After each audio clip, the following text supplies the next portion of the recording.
Assalamualaikum warahmatullahi wabarakatuh. Kembali lagi bersama saya Arifina dengan NPM 20210204115 dengan jurusan Hukum Tata Negara. Di video kali ini kita akan membahas mengenai pendekatan filsafat hukum dalam rangka memenuhi tugas filsafat hukum Islam dengan dosen mata kuliah Hervin Yongki Pradikta MHI. Mari kita simak videonya. Oke, yang pertama yaitu filsafat hukum. Beberapa pendapat mengatakan bahwa filsafat hukum merupakan bagian khusus dari filsafat pada umumnya. Maka berarti filsafat hukum hanya mempelajari hukum secara khusus sehingga hal-hal yang non-hukum menjadi tidak relevan dalam pengkajian filsafat hukum. Sebagai filsafat hukum tunduk pada sifat-sifat, cara, tujuan dari filsafat pada umumnya. Yang selanjutnya yaitu menurut Purnadi Purbacaraka dan Surjono Sukamto dapat diartikan bahwa yang pertama, ilmu pengetahuan yakni pengetahuan yang tersusun secara sistematis atas dasar kekuatan pemikiran. Yang kedua, disiplin, yaitu suatu sistem ajaran tentang kenyataan atau gejala-gejala yang dihadapi.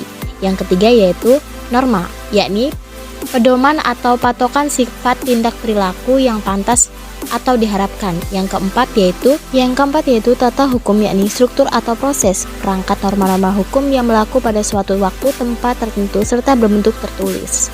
Yang kelima, petugas, yakni pribadi-pribadi yang merupakan karangan yang berhubungan erat dengan penegakan hukum. Yang keenam, putusan pengusaha, yakni hasil proses dikreasi. Yang ketujuh yaitu proses pemerintahan, yakni proses hubungan timbal balik antara unsur-unsur pokok dan sistem kenegaraan. Yang kedelapan yaitu sikap tindak perilaku yang teratur, yakni perilaku yang berulang-ulang dengan cara yang sama yang bertujuan untuk mencapai kedamaian. Yang kesembilan yaitu jalinan nilai-nilai, yakni jalinan dari konsepsi-konsepsi abstrak tentang apa yang dianggap baik dan buruk. Oke, yang selanjutnya yaitu ilmu filsafat sosial.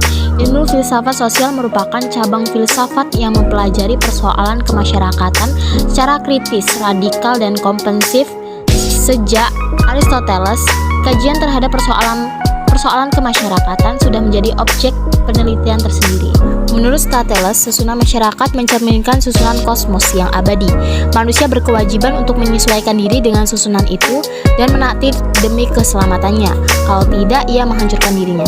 Pada abad pertengahan, masyarakat Eropa masih memperlihatkan pada pola dasar yang sama.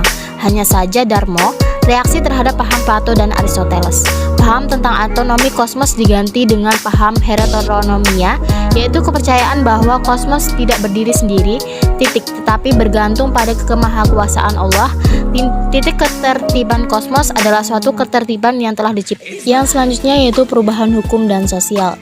Proses terjadinya perubahan-perubahan pada masyarakat saat ini merupakan suatu gejala yang normal yang pengaruhnya menjalar dengan cepat ke bagian-bagian lain dari dunia. Antara lain berkat adanya komunikasi modern dengan taraf teknologi yang berkembang dengan pesatnya.